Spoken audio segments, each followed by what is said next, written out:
binatang yang kamu buru dengan busurmu, kalau dengan panah misalnya, ya, dan kamu menyebutkan nama Allah ketika melepaskan Bismillah, Allahu Akbar, lepas, kena sasaran gitu kan, ya, maka makanlah.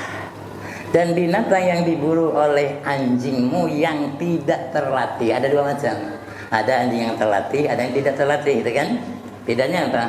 Kalau yang terlatih memang berburu untuk tuannya, kalau nggak terlatih berburu untuk dirinya, maka dia mungkin tangkap, dia makan gitu kan, karena untuk dirinya bukan untuk tuannya, ya. Jadi kalau binatang tadi diburu dengan anjingmu yang tidak terlatih, bika ladika ghairil mu'allam, dan dapat kamu sembelih, hanya sempat disembelih, mungkin dia terluka dan sebagainya, maka makanlah. Rawahul Bukhari wa Muslim.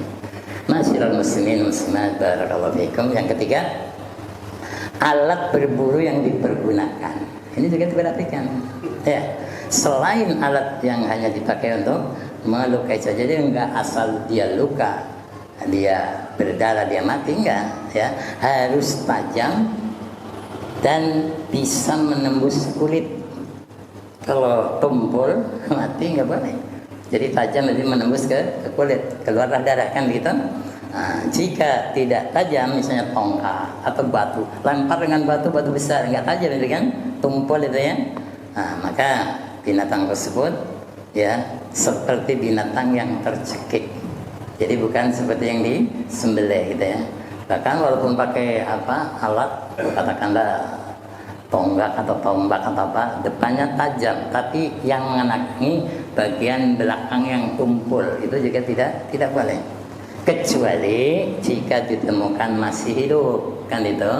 Nah, masih hidup dan bisa disembelih sebagaimana mestinya. Mungkin benda tumpul mengenai dia, mungkin dia terjatuh, masih hidup, disembelih gitu kan.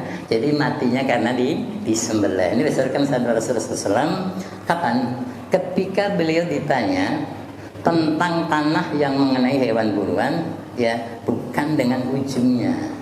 Jadi ujungnya kan tajam gitu kan, tapi bukan ujungnya, mungkin sampingnya, belakangnya, bagian yang tumpul itu ya. Maka ketika itu Nabi SAW dalam riwayat Bukhari mengatakan, idza asaba bil ardi fala taqul fa innahu wakil. Kata Nabi SAW, jika panah tersebut mengenai hewan buruan dengan bagian tumpulnya, yang ini bagian yang tumpul, bukan yang tajam, ya, kemudian tentu membunuhnya kan, dia mati karena itu, maka janganlah kamu